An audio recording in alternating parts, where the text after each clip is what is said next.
In a small, forgotten village nestled between rolling hills, there lived a young girl named Ananya. Her family was once happy, though they never had much. Her father was a humble farmer, and the small patch of land he owned was their entire world. He would work from sunrise to sunset, his hands rough and his back sore, but his heart was always full. He believed that hard work and honesty were the greatest treasures a person could possess. Ananya and her younger brother Rohan grew up hearing these simple truths, and they learned to find joy, not in possessions, but in the love that filled their small, mud-walled home. Their mother's laughter was the sweetest music, and the smell of her cooking was the scent of comfort and security. But life, as it often does, took an unexpected and cruel turn. One year, the rains did not come. The sun beat down mercilessly, cracking the earth and turning their once green fields into a dusty, barren wasteland. The crops withered and died, and with them so did her father's hopes. To feed his family and try to sow seeds for the next season, he had to borrow money from the village moneylender, a man known for his cold heart and greedy nature. The debt grew like a wild weed, strangling the family's spirit and casting a long, dark shadow over their lives. Every knock on the door made them jump, fearing it was the moneylender coming to demand his dues. The weight of this struggle fell heavily on everyone, but most of all on Ananya. She was the eldest, and she felt the silent pain of her parents deeply. She saw the worry etched on her father's face as he stared at the empty fields, and she saw the tears her mother tried to hide while rationing their meager food supply. Ananya stopped dreaming of the colorful bangles she saw at the village fair and instead started thinking of ways she could help. She tried to find work, but in a village where everyone was struggling, there was none to be had. The feeling of helplessness was a constant ache in her chest, a heavy stone she carried with her everywhere she went. Her heart broke, seeing her family suffer. The laughter that once filled their home was replaced by a heavy silence, punctuated only by sighs of despair. Her father, once a proud and strong man, seemed to shrink with each passing day. He sold their only cow, then the few pieces of jewelry her mother had inherited. Still, it was not enough to repay the moneylender, whose threats became louder and more frightening. Ananya knew that something had to be done, that some great sacrifice was needed to save her family from complete ruin. She prayed every night for a miracle, for a way out of the darkness that had consumed their lives, not knowing that the answer would come in the most unexpected form. One evening, as the sun was setting and painting the sky in shades of orange and purple, the moneylender arrived at their doorstep. He did not come alone. Standing beside him was a man who was a familiar sight in the village, yet someone nobody truly knew. He was a beggar who sat near the old temple at the edge of the village. His clothes were patched and worn, his hair was matted, and he rarely spoke a word to anyone. Ananya had often seen him from a distance, a silent figure who seemed to be a part of the ancient temple's landscape. His presence at her home sent a shiver of confusion and fear down her spine. What could this possibly mean? The moneylender, with a cruel smile on his face, wasted no time in stating his purpose. He told Ananya's father that he was willing to forgive the entire debt, every last rupee. A flicker of hope ignited in her father's eyes, but it was extinguished just as quickly by the moneylender's next words. The condition was simple, yet monstrous. Ananya had to marry the beggar standing beside him. Gasps of horror filled the small room. Ananya's mother began to weep openly, and her father stood frozen, his face a mask of disbelief and shame. Marry a beggar? A man with no name, no home, and no future. It was a fate worse than poverty. Ananya looked at the beggar. He did not meet her gaze. Instead, he stared at the floor, his face calm and unreadable. He did not look like a bad person, but the thought of marrying him was terrifying. Her mind raced with images of a life spent on the streets, begging for scraps, being scorned and ignored by society. All her simple dreams of a decent life, a kind husband, and a happy home vanished in an instant. She felt a wave of shame and humiliation wash over her. How could she, a farmer's daughter, be reduced to this? It was a cruel joke, a punishment that she and her family did not deserve. But then she looked at her parents. She saw the utter despair in her father's eyes and the pleading look on her mother's face. She knew they would never force her, but she also knew that refusing would mean losing their home and their dignity. The moneylender would surely throw them out onto the streets. Where would they go? How would they survive? The weight of their future rested entirely on her shoulders. With a heavy heart and tears streaming down her face, Ananya looked at her father and nodded slowly. "I will do it," she whispered, her voice barely audible. "I will marry him to save our family." In that moment, she sacrificed all her own hopes for the sake of her loved ones. The wedding was a small and somber affair, a stark contrast to the joyous celebrations that usually filled the village. There was no music, no feasting, and no laughter. Only a few reluctant witnesses gathered as Ananya, dressed in a simple faded sari, was married to the beggar. His name, she learned, was Samir. The villagers whispered and pointed, their eyes filled with a mixture of pity and scorn. "Look at her," they would say. "She was such a good girl. What a terrible fate." Their words were like tiny needles, pricking her already wounded heart. She felt their judgment like a physical weight, pushing her further down into a well of sadness and shame. After the ceremony, Ananya followed her new husband, Samir, not to a home, but to his usual spot near the old temple. This was to be her new life. He had built a small crude shelter against one of the temple walls, made from old sacks and pieces of wood. This was her new home. As night fell, she sat inside the tiny space, hugging her knees to her chest, and cried silently. The sounds of the village faded away, replaced by the chirping of crickets and the lonely hoot of an owl. She felt completely alone, cut off from everything she had ever known and loved. She was now the beggar's wife, a title that felt like a brand of shame burned onto her soul. The days that followed were a blur of misery. People who once greeted her with smiles now averted their eyes or offered her coins with looks of pity. Children would sometimes mock her, calling her the beggar queen. Each insult was a fresh wound. She missed her family terribly. She missed the warmth of her mother's embrace and the sound of her father's gentle voice. She felt like a boat adrift in a vast, uncaring ocean with no land in sight. She wondered if she had made a mistake. Was saving her family from debt worth sacrificing her own life and happiness? The question echoed in her mind, unanswered and haunting. Ananya spent her time tidying their small shelter and helping with the chores at the temple, where the kind old priest allowed her to work in exchange for a little food. She avoided going into the main village as much as possible, unable to bear the stares and whispers. Her heart was a vessel of sorrow, and she believed that happiness was a luxury she could no longer afford. She saw her future stretching out before her, a long grey road of poverty and humiliation. She had married a beggar, and in the eyes of the world, she had become one too. There seemed to be no escape from this new painful reality. Amidst the darkness of her new life, Ananya began to notice something strange about her husband, Samir. He was not what she had expected a beggar to be.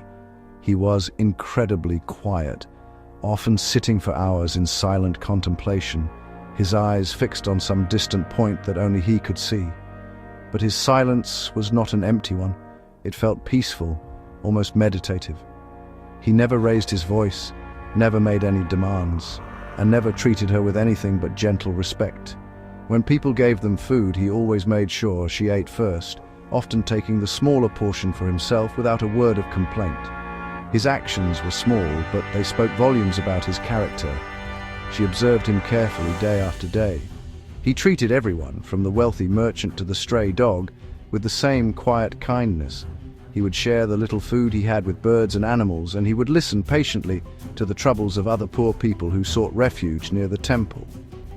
He never begged aggressively.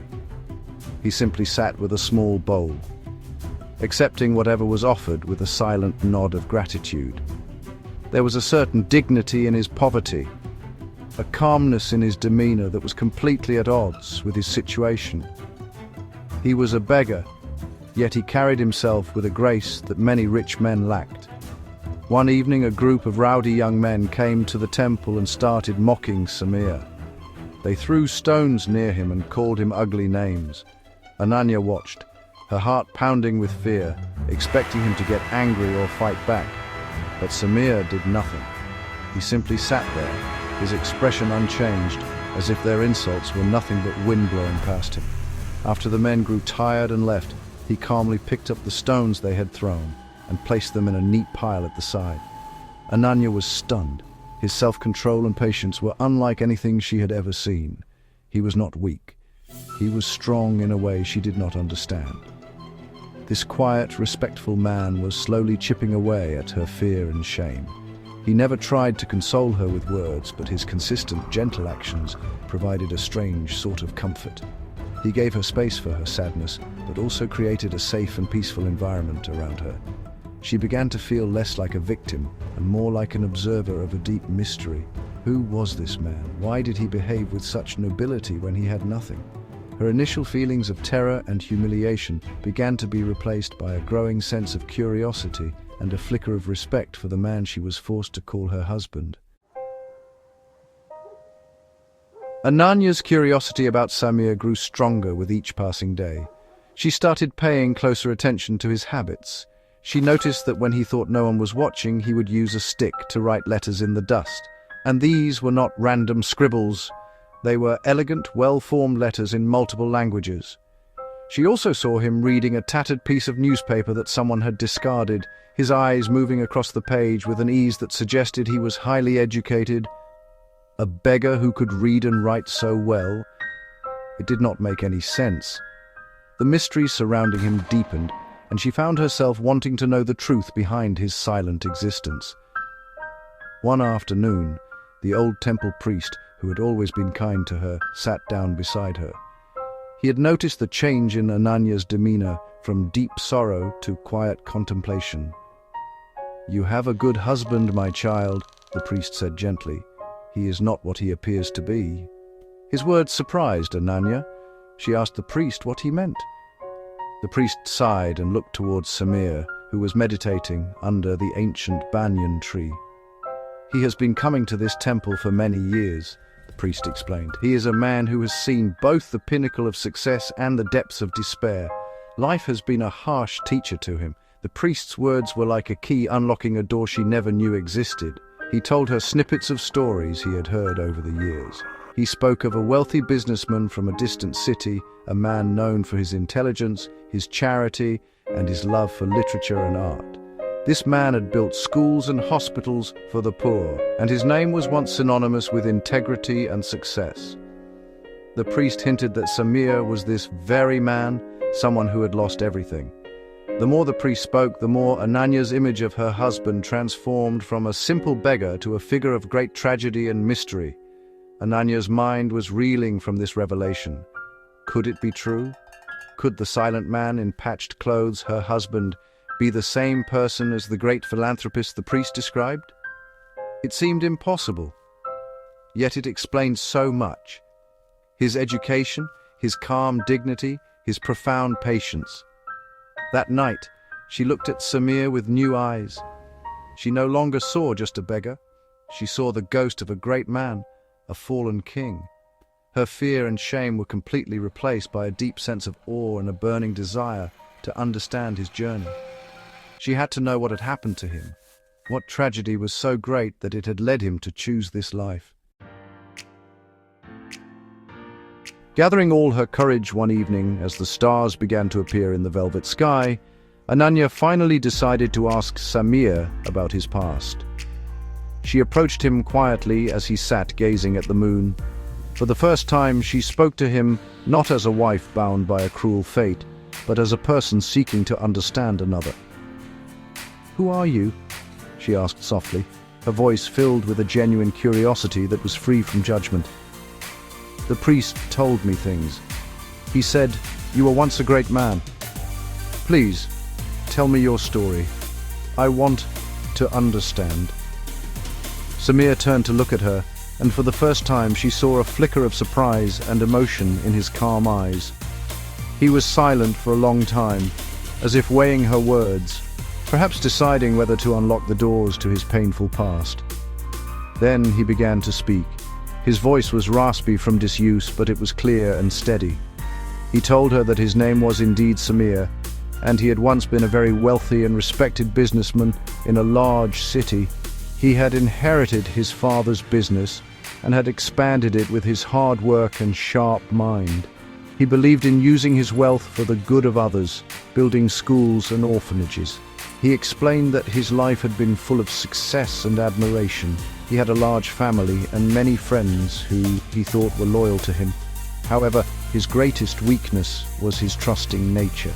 He was betrayed by his closest business partner and a few trusted relatives.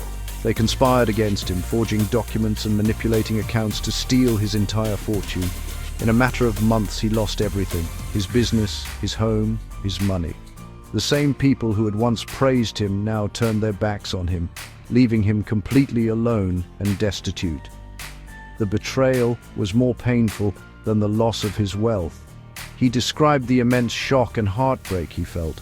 The world he had built, a world based on trust and hard work, had crumbled into dust around him. He was left with nothing but the clothes on his back and a heart full of pain.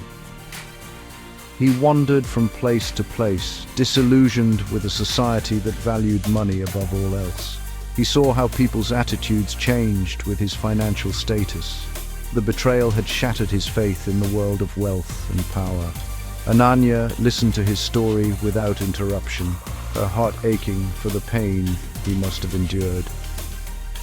The beggar she had married was no beggar at all. He was a man who had been terribly wronged by the world.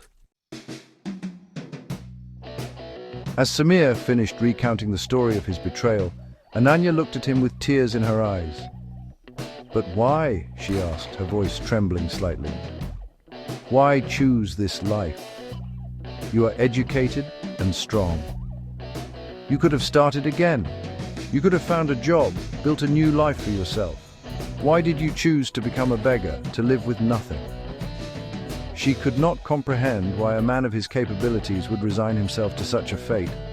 It seemed like a waste of a life, a surrender to the cruelty he had faced. She needed to understand the final piece of the puzzle. Samir looked at her, a faint, sad smile touching his lips. "When I lost everything," he began, "I also lost my identity. I was no longer Samir the businessman, the philanthropist. I was just a man with no money. I realized that the world had not valued me but my wealth, the respect, the friendships, the love. It was all for my status, not for my soul." He explained that in his despair he started wandering. He saw that the poorest of the poor, the beggars on the street, often showed more kindness and shared the little they had more freely than the rich people he once knew. This observation struck him deeply. He told her that he did not choose to be a beggar out of defeat, but as a conscious choice, an experiment. "I wanted to find out what it means to be human without the mask of money and power," he said. "As a beggar, I have nothing. No one respects me for my wealth or status, because I have none. If someone shows me kindness, it is pure. It is a gift from one human heart to another, with no expectation of gain. In this life, I have found a strange kind of freedom. Freedom from greed, from fake relationships, and from the constant pressure to be someone I am not." His words filled Ananya with a profound sense of understanding. He had not given up on life, he had simply chosen to live it on different terms. He had stripped away everything superficial to find the true essence of human connection. He was searching for honesty and kindness in their purest forms. Living as a beggar was his way of healing from the deep wounds of betrayal and rediscovering faith in humanity, one small, genuine act of kindness at a time. It was a path of immense spiritual strength, not weakness. Ananya realized her husband was not just a good man, but a wise one too. Listening to Samir's story and his reasons for choosing such a life completely changed Ananya's perspective. She had spent her life believing that wealth and a comfortable home were the keys to happiness. Her family's poverty had been a source of constant worry and shame. She had married Samir to escape that poverty, only to be thrown into what she thought was an even worse state. But now she saw things differently. She realized that her family, despite their lack of money, had been rich in love, honesty, and togetherness, the very things Samir had been searching for. Her father's simple values were not a sign of failure, but of true wealth. She began to see the world through Samir's eyes. She noticed the small acts of kindness around her, the woman who gave them a warm blanket on a cold night, the child who shared his candy, the priest who always spoke to them with respect. These were the true treasures. She started to feel a sense of peace she had never known before. The shame she had felt about being a beggar's wife slowly melted away, replaced by a quiet pride. She was married to a man of incredible integrity and wisdom, a man who had chosen principles over possessions. Her life was simple, but it was honest and meaningful. Ananya no longer yearned for a big house or expensive clothes. She found joy in the rising sun, the sound of the temple bells, and the quiet companionship of her husband. Their little shelter by the temple wall no longer felt like a prison, but a sanctuary. It was a space free from the greed and deception of the outside world. Here they had very little, but what they had was real. She learned that happiness does not come from having a lot, but from appreciating what you have and living a life that is true to your values. Real wealth was not in her purse, but in her heart. She started to help Samir in his quiet mission. She would talk to other poor and lonely people, offering them a kind word and a patient ear. She learned to smile at those who pitied or scorned her, for she now knew a secret they did not, that her life was richer than theirs in many ways. She'd married a beggar to save her family from financial ruin, but in doing so, she had found a far greater fortune.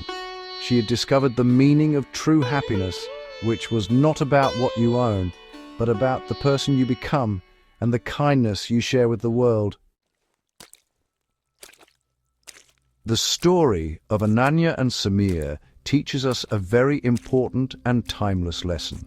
It reminds us that we should never judge people based on their outward appearance or their situation in life. The world saw Samir as a poor, unimportant beggar. They judged him by his torn clothes and his lack of possessions. They pitied Ananya for having to marry him, but beneath that humble exterior was a man of great wisdom, strength, and integrity. His true worth was hidden from the eyes of a society that is often blinded by money and status. Ananya was able to see his inner beauty only when she looked past his circumstances and listened to his heart. True worth is not measured by the size of a person's house, the car they drive, or the money in their bank account. It is measured by the content of their character. It is found in their honesty, their compassion, their kindness, and their courage to live by their principles, even when it is difficult. Samir had lost all his material wealth, but he never lost his dignity or his kindness. In fact, by shedding his wealth, he found a deeper understanding of life and humanity. He showed that a person can have nothing and yet be richer in spirit than a king. Ananya's journey also shows us that true happiness is an inside job. She initially believed her life was ruined, defined by shame and poverty. However, as she learned to value things like kindness, respect, and quiet companionship, she found a deep and lasting peace that no amount of money could buy. Her happiness was no longer dependent on what others thought of her or what she owned. It came from her own understanding of what truly matters in life. She learned that a simple life filled with love and meaning is far more valuable than a rich life filled with emptiness and fake relationships. Therefore, let us carry this lesson in our hearts. Let us look at others with an open mind and a kind heart. Let us try to see the person behind the clothes, the job, or the social status. Everyone has a story, and everyone is fighting a battle we may know nothing about. The beggar on the street might have a heart of gold, and the rich man in the mansion might be poor in spirit. The true measure of a person is, and will always be, the goodness they hold within. Let us strive to be rich in character, for that is the only wealth that truly lasts.